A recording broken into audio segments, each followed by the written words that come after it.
नमस्कार। Big talk with ऋषि पांडे में आपका स्वागत है। बहुत दिनों के बाद देश एक बार फिर बेहद दिलचस्प चुनाव के द्वार पर खड़ा है। यह चुनाव है उपराष्ट्रपति पद का और इस चुनाव को एनडीए और इंडिया ब्लॉक ने मिलकर साउथ वर्सेस साउथ के चुनाव में तब्दील कर दिया है। हालांकि परिणाम सभी को पता है, फिर भी उम्मीदवार चयन से लेकर विचारधारा के स्तर पर जो भी बहस चल रही है, उसे देखकर लगता है कि यह चुनाव अपने अंतिम पड़ाव तक आते आते बेहद रोचक और दिलचस्प हो जाएगा। देश में इस समय काफ़ी सारा शोरगुल है। चुनाव आयोग को लेकर जो बहस चल रही वो तो है ही है, उसके अलावा जो लोकसभा में जो अंतिम दिन पर जो विधेयक आया है उसे भी लेकर काफ़ी चर्चा है। ऐसे में भारत के उपराष्ट्रपति पद के लिए जो जंग हो रही है उसे भी राजनीतिक दलों ने इस बार एक नया रंग दे दिया है। सीपी राधाकृष्णन जो कि एनडीए के उम्मीदवार हैं और बी सुदर्शन रेड्डी जो कि इंडिया ब्लॉक के उम्मीदवार हैं, ये दोनों इस बार आमने सामने हैं। आंकड़े साफ संकेत दे रहे हैं कि इस बार भी एनडीए का पलड़ा भारी रहेगा। चुनावी गणित को यदि हम समझे तो उपराष्ट्रपति पद के चुनाव के लिए 782 सांसद वोट डालने के योग्य हैं। तो जीत के लिए किसी भी उम्मीदवार को आधे से एक ज़्यादा यानी कि 392 वोटों की आवश्यकता होगी।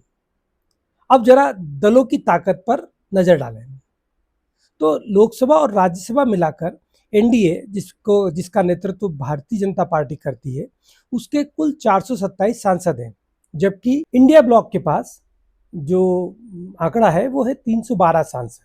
और जो अन्य है जिनका किसी भी पार्टी के साथ या किसी भी गठबंधन के साथ कोई जुड़ाव नहीं है, ऐसे सांसदों की संख्या 43 है।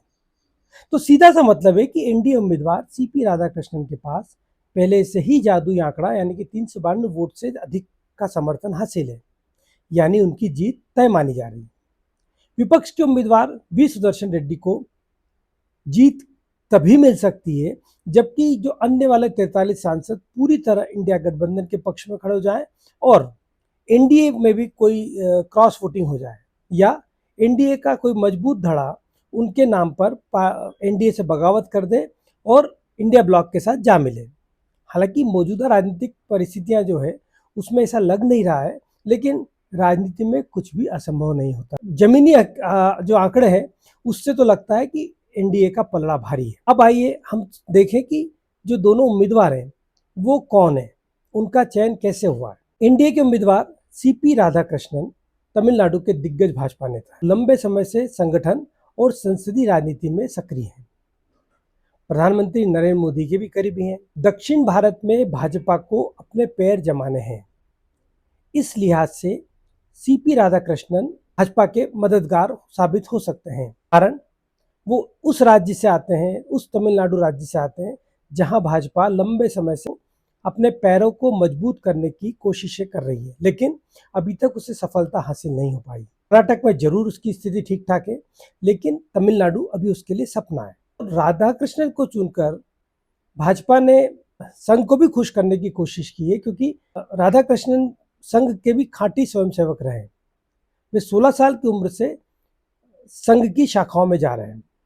तो देश के दूसरे सबसे बड़े संवैधानिक पद पर संघ के पसंद के उम्मीदवार को बिठाकर भाजपा ने संघ से लेकर जो उसके रिश्तों में एक बर्फ जमी थी उसको भी पिघलाने का काम किया है। अब आप इसको इस एंगल से भी देख सकते हैं कि प्रधानमंत्री नरेंद्र मोदी ने आरएसएस को लेकर जो स्वतंत्रता दिवस पर लाल किले से जो भाषण दिया था और उसके 100 साल पूरे होने पर जिस तरीके की उन्होंने उनकी प्रशंसा की थी, और उसके बाद उपराष्ट्रपति पद पर संघ की पसंद के व्यक्ति को बिठाने की जो कवायद है, तो इन दोनों जो कदम भाजपा ने या मोदी जी ने उठाया है उसे किस रूप में देखा जाए। उसे इस रूप में भी देखा जा सकता है कि अगले महीने या अगले 1-2 महीने में जो भाजपा के राष्ट्रीय अध्यक्ष का चुनाव होने वाला है, उस चुनाव में संघ बीजेपी की पसंद को तरजीह दे और ऐसा कोई रोड़ा ना अटकाए जिससे कि संघ और भाजपा के रिश्तों को लेकर किसी भी तरह की बहस को पैदा होने का मौका मिल सके। यूं भी कहा जा सकता है कि राधाकृष्णन का चयन भाजपा अध्यक्ष के लिए जो चुनाव होना है, उसके लिए भाजपा की ओर से संघ के पास भेजा गया एक शांति प्रस्ताव है। अब बात करते हैं हम इंडिया ब्लॉक के प्रत्याशी की। बी सुदर्शन रेड्डी, वे आंध्र प्रदेश के वरिष्ठ कानूनविद हैं, सुप्रीम कोर्ट के जस्टिस रहे हैं और आंध्र प्रदेश में भी उन्होंने लंबे समय तक न्यायिक सेवाओं से जुड़े रहे। लेकिन गठबंधन की आंतरिक खींचतान और संख्या बल की कमी के चलते उनकी राह बेहद मुश्किल है। हालांकि अभी पूरा इंडिया ब्लॉक जुटा हुआ है, एकजुट है, लेकिन चुनाव तक क्या स्थिति बनती है ये 9 सितंबर को पता लगेगा, जिस दिन की वोटिंग होना है। तो जहाँ तक रेड्डी का सवाल है, वे सुप्रीम कोर्ट में जज रहे हैं, न्याय व्यवस्था से जुड़े हुए व्यक्तित्व को उतारकर कांग्रेस ने संविधान को लेकर जो उसकी लड़ाई लंबे समय से चल रही है, उसको भी एक चेहरा देने की कोशिश की है। तेलंगाना की कांग्रेस सरकार ने उन्हें जाति जनगणना के लिए जो एक सर्वेक्षण की कमेटी बनी थी, उसका भी हेड नियुक्त किया था। यह भी कांग्रेस की एक लड़ाई है। पिछला लोकसभा चुनाव कांग्रेस ने जाति जनगणना के मुद्दे पर भी लड़ा था। तो कांग्रेस के जो दो मुख्य मुद्दे हैं जो पिछले 2-3 साल में जिसको कांग्रेस दमदारी के साथ उठाती रही है, उसके नेता राहुल गांधी की जो पहचान से जुड़ चुके हैं, ऐसे दोनों मुद्दों को जिस एक व्यक्ति से पहचान मिलती हो, ऐसे व्यक्ति को कांग्रेस ने अपनी उम्मीदवारी दी है। रेड्डी का चयन करके कांग्रेस ने आंध्र प्रदेश के जो एनडीए के घटक दल है, उनको भी धर्म संकट में डालने की कोशिश की है।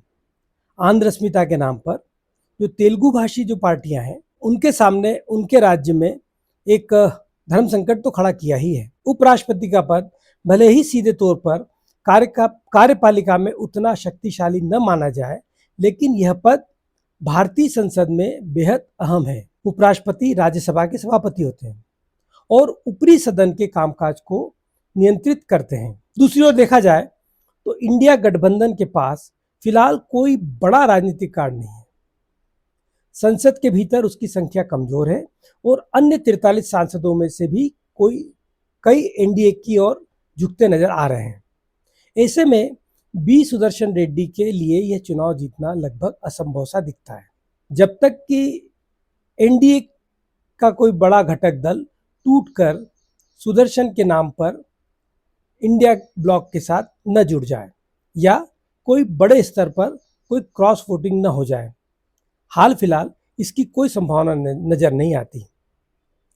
वोटिंग 9 सितंबर को है, परिणाम भी उसी दिन आएंगे, उसी दिन पता लगेगा कौन किसके साथ है। आज के लिए इतना ही। आपको हमारे अंक कैसे लग रहे हैं ये जरूर बताएं। कल किसी नए विषय के साथ आपके साथ फिर रूबरू होंगे। तब तक के लिए इजाज़त दीजिए। नमस्कार।